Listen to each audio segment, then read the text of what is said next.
Oleh karena itu hari ini kita akan berbicara satu rahasia yang luar biasa yang akan saya bagikan. Dan semoga semua yang hadir di sini, termasuk yang mendengarkan di channel YouTube saya, di seluruh dunia pokoknya, semoga intuisi yang saya bagikan ini bisa membangun kesadaran baru. Karena hari ini kita akan berbicara bagaimana cara semesta melihat identitas diri. Bagaimana cara semesta melihat identitas diri. Dan cara semesta melihat identitas diri akan berlanjut dengan bagaimana cara semesta memperlakukan kita. Jadi kita akan diperlakukan oleh semesta tergantung identitas diri kita yang dikenal oleh semesta. Ternyata semesta itu melihat identitas diri kita bukan apa jenis keyakinannya,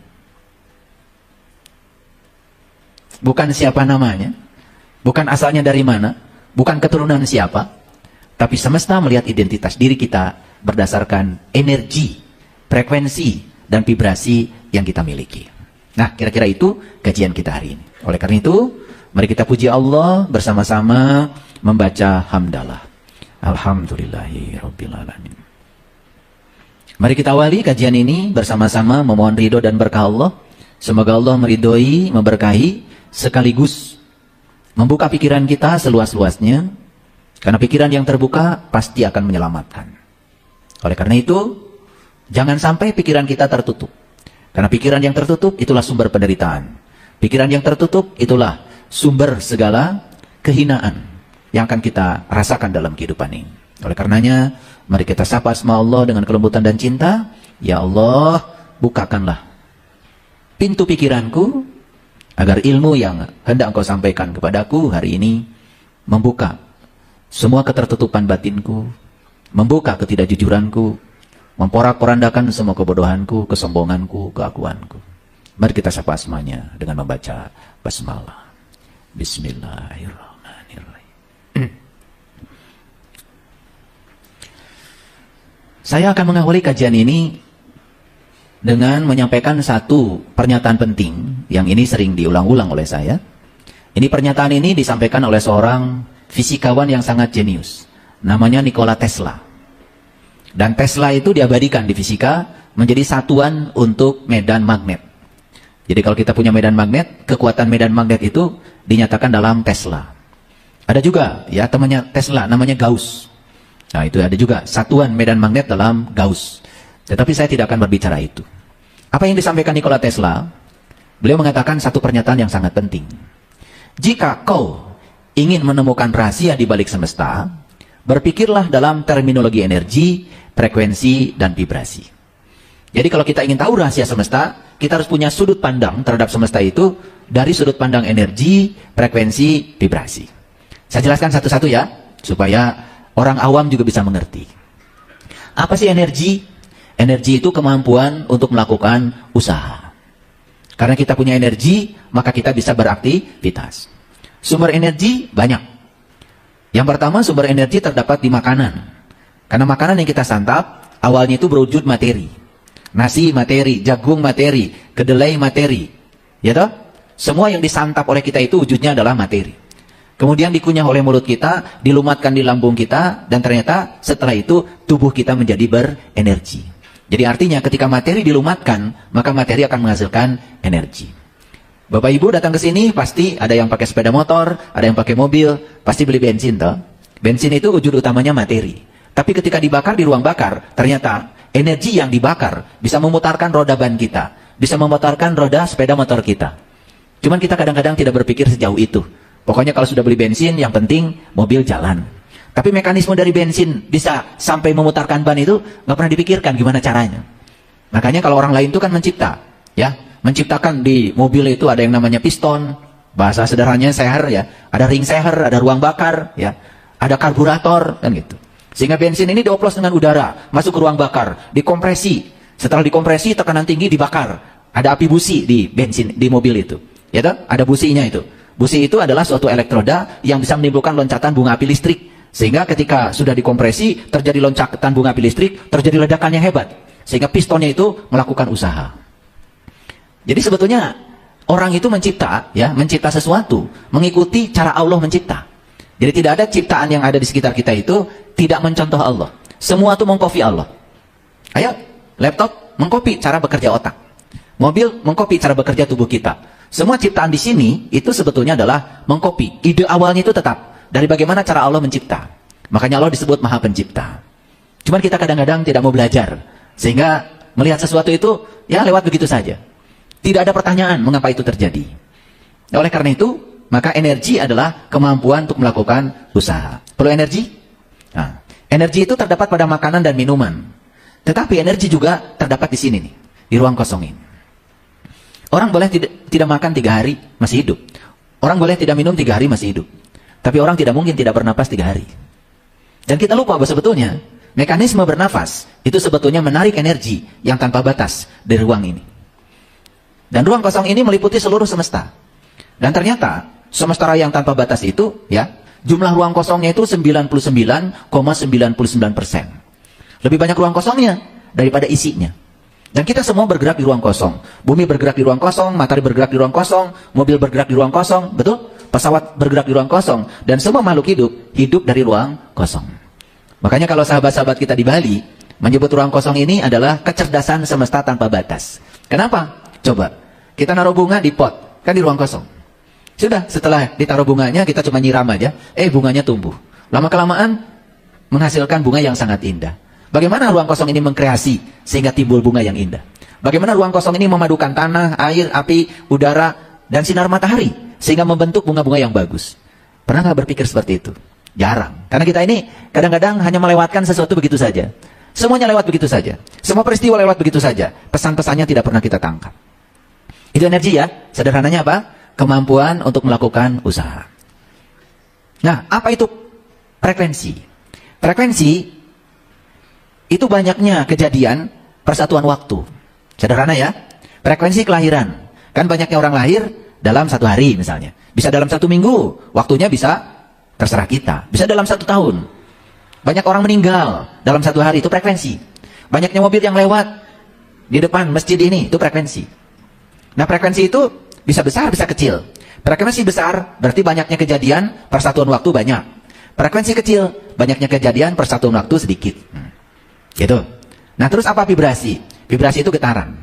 Setiap yang bergetar, ya banyaknya bergetaran persatuan waktu, itu juga frekuensi. Oleh karena itu kalau kita berbicara energi, pasti di dalamnya ada frekuensi, pasti di dalamnya ada vibrasi. Nah, ternyata alam semesta ini semuanya itu adalah energi. Tubuh kita energi, batu energi, batu bara energi, semua yang bersifat materi energi. Air energi juga. Coba, gara-gara ada air mengalir, maka bisa memutarkan turbin. Turbin digerakkan oleh air, bisa memutarkan dinamo. Karena dinamo bergerak oleh air, maka dinamo menghasilkan listrik. Listrik kan energi. Setelah datang ke rumah kita, kita butuh energi. Sekarang ibu-ibu udah males ya, melembutkan bumbu-bumbu pakai cara tradisional. Semuanya mau pakai blender, betul nggak? Iya. Ibu-ibu sekarang ya ingin bikin jus aja pakai blender, betul nggak? Mengeringkan rambut dulu ya berjemur, sekarang udah malas pakai kipas. Itu kan semua energi. Dan tidak ada pergerakan kipas kalau tidak ada energi. Jadi hari ini kuliah kita agak berat nih ya, agak berat. Tetapi saya coba sederhanakan sesederhana mungkin sehingga yang tidak sekolah pun bisa mengerti ceramah saya. Ya, pokoknya ceramah ini bisa melayani semua level. Maka saya coba bicara dalam bahasa yang sederhana. Sampai sini mengerti ya? Ngerti? Udah mulai kebayang ya? Oke. Jadi energi itu tersimpan dalam materi. Oleh karena itu maka materi dengan energi menurut Einstein itu setara. Makanya kita kenal ada rumus E sama dengan mc kuadrat. Jadi E-nya itu energi, M-nya itu adalah materi, massa, dan C itu adalah kecepatan cahaya. Kuadrat berarti dikuadratkan. Nah, kecepatan cahaya itu 3 kali 10 pangkat 8 meter per detik. Atau 300 juta meter per detik. Itu cahaya itu cepat sekali. Itu baru cahaya loh. Sedangkan Quran berbicara ada di atas cahaya. Yang namanya cahaya di atas cahaya. Nur ala nur. Syukur-syukur yang sudah bisa sampai ke sana dimensinya. Nah, yang sudah sampai di dimensi nur ala nur, itu akan mengalami lompatan kesadaran. Akan mengalami lompatan kebahagiaan. Akan mengalami lompatan kedamaian. Nah, semua cahaya yang di luar ini, yang kelihatan oleh kita, ini semua cahaya palsu. Disebut cahaya majasi. Karena semua cahaya ini, ya, ada sumbernya. Kalau sumbernya tidak ada, maka tidak ada. Sedangkan nur ala nur, yang ada di dalam diri setiap manusia, perwujudan dari ruh, itu sebetulnya cahaya abadi. Maka di Quran dikatakan walau lam tamsashun narun. Adanya cahaya itu bukan karena disentuh oleh api, maka disebut cahaya sejati. Nah, cahaya itu tidak pernah padam, ada selamanya, bersifat abadi, seabadi ilahi. Beruntung mereka yang sudah tahu cahaya itu. Dan yang belum tahu juga beruntung, ya. Supaya menyadari ketidaktahuannya, harus cepat tahu. Karena belum tahu, ya siap-siap aja dalam kegelapan. Nah, dalam kegelapan selalu salah persepsi, salah interpretasi, ya. Tambang saja dalam kegelapan dianggap ular, lalu menjerit-jerit ketakutan karena menganggap tambang ular. Begitu dinyalakan lampu, oh ternyata cuma tambang. Padahal sudah babak belur, sudah jatuh karena takut ular, padahal tambang. Kan selama ini hidup kita begitu. Banyak yang ditakutkan, dikhawatirkan, dicemaskan karena pikiran kita gelap. Padahal tidak ada yang perlu ditakutkan dalam hidup, tidak ada yang perlu dicemaskan dalam hidup. Kalau pikiran kita sudah diterangi oleh kesadaran kita. Nah, semua yang menakutkan dalam hidup karena pikiran kita masih dalam kegelapan. Itu yang disebut dengan diri palsu kita. Dan kita tidak sadar kalau hidup selama ini sebagai diri palsu. Makanya orang yang palsu itu, lihat, suka mudah berubah dengan apa kata orang tentang dirinya. Baru dibicarakan sedikit aja sudah tidak menerima. Padahal sebetulnya orang membicarakan kita, ya, orang memburukan kita saja, itu baik. Kalau ada orang memburukan kita, justru itu menuntut kita supaya kita tambah baik. Tunjukkan bahwa yang diomongkan dia itu salah. Bukan malah justru kita membalas dengan keburukan. Kalau orang bodoh kan begitu ya. Orang membicarakan keburukan, kita bicarakan juga keburukan dia. Ya, sama gilanya. Harusnya ketika orang menceritakan keburukan kita, tunjukkan bahwa kita tidak seperti yang diceritakan oleh mereka. Bahwa mereka itu salah. Justru itu adalah motivasi supaya kita tambah baik. Apa yang diceritakan mereka itu salah. Dan kita punya kesempatan untuk membuktikan kesalahan itu. Sehingga kita bisa menunjukkan bahwa kita benar. Harusnya kan begitu ya. Nah itu ya. Sebetulnya energi itu awalnya netral. Menjadi negatif, menjadi positif, tergantung cara kita menggunakannya. Energi nuklir itu netral. Bisa digunakan pembangkit listrik, positif. Bisa juga digunakan untuk berperang, negatif. Energi nuklir itu positif.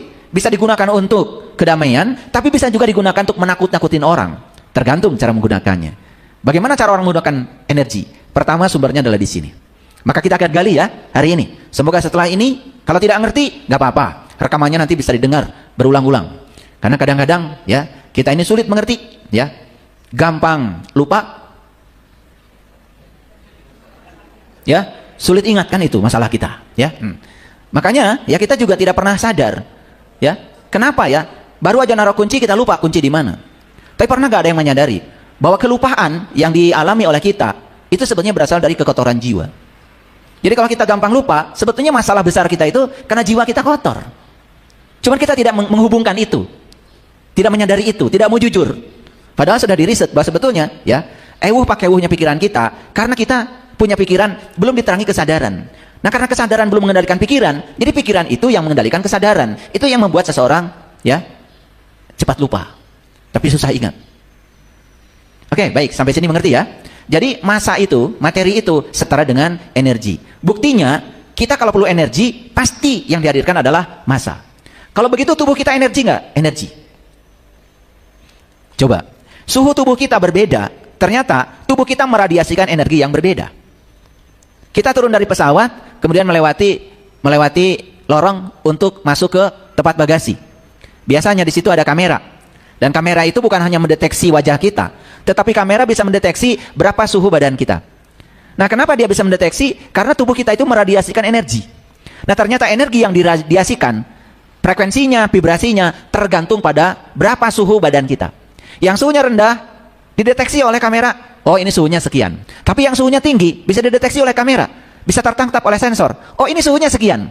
Makanya orang yang suhunya sekian, wajahnya si A, langsung dikejar oleh petugas, langsung masuk karantina. Karena dia sangat berbahaya, bisa menularkan virus. Seperti itu yang terjadi pada saat musim COVID beberapa tahun yang lalu. Itu teknologi ya. Sekarang sudah seperti itu. Dulu masih ingat ya, kalau tubuh kita ingin diukur, pakai termometer. Sama dokter, termometernya dimasukkan ke ketek, kemudian disuruh digapit beberapa saat. Sekarang sudah tidak pakai gitu lagi. Tinggal aja ya, di kayak pistol gitu, kemudian begini, tak, tak, tak, gitu. Nah, kenapa bisa begitu? Karena sebetulnya tubuh kita di suhu yang berbeda meradiasikan energi yang berbeda. Jadi itulah frekuensinya beda, vibrasinya berbeda, tergantung suhu. Jadi kondisi badan kita akan meradiasikan energi yang berbeda. Clear sampai sini? Oke. Nah, sekarang kita udah memasuki abad baru, namanya fisika kuantum. Di mana energi itu dikaitkan dengan frekuensi. Jadi energi sama dengan H dikalikan F. H itu konstanta alam. Dan F-nya itu frekuensi. Artinya makin besar frekuensinya, makin besar energinya. Jadi semakin jelas bahwa ilmu pengetahuan sudah membuktikan apa yang dikatakan oleh Nikola Tesla. Bahwa bahwa kalau kita ingin tahu rahasia semesta, pandanglah semesta dari sudut pandang energi, vibrasi, dan frekuensi. Ini bab kita hari ini. Bab kita hari ini. Nah, terus diri kita ini dikenali oleh semesta berdasarkan apa? Berdasarkan energinya. Lalu kehidupan kita di semesta ini akan seperti apa? Sesuai dengan tingkatan energi kita. Makanya orang yang hari ini berpikirnya negatif, ya pikirannya terbatas, pikirannya selalu mengatakan, saya tidak bisa, itu tidak mungkin. Pasti hidupnya sangat berbeda dengan orang yang mengatakan, saya bisa, itu mungkin. Beda. Jadi sebetulnya yang membatasi kehidupan kita ini, sebetulnya adalah pikiran kita sendiri. Clear sampai sini? Oke. Jadi Bapak Ibu energi bukan? Energi. Pikiran Bapak Ibu energi bukan? Energi. Perasaan Bapak Ibu energi bukan? Energi. Nih ya. Banyak sekali riset yang membuktikan bahwa energi seseorang itu bukan sekedar bisa ditangkap oleh sensor, tetapi tubuh kita pun bisa menjadi sensor. Contoh, ada orang yang energinya negatif. Kita ini dekat dengan dia, bisa nggak merasakan energinya dia? Bisa. Cuman kita tidak berani aja mengatakan itu, betul nggak? Karena menjaga perasaan orang lain. Belum bicara, belum apa, baru dari raut wajahnya saja, energinya itu sudah terbaca oleh kita.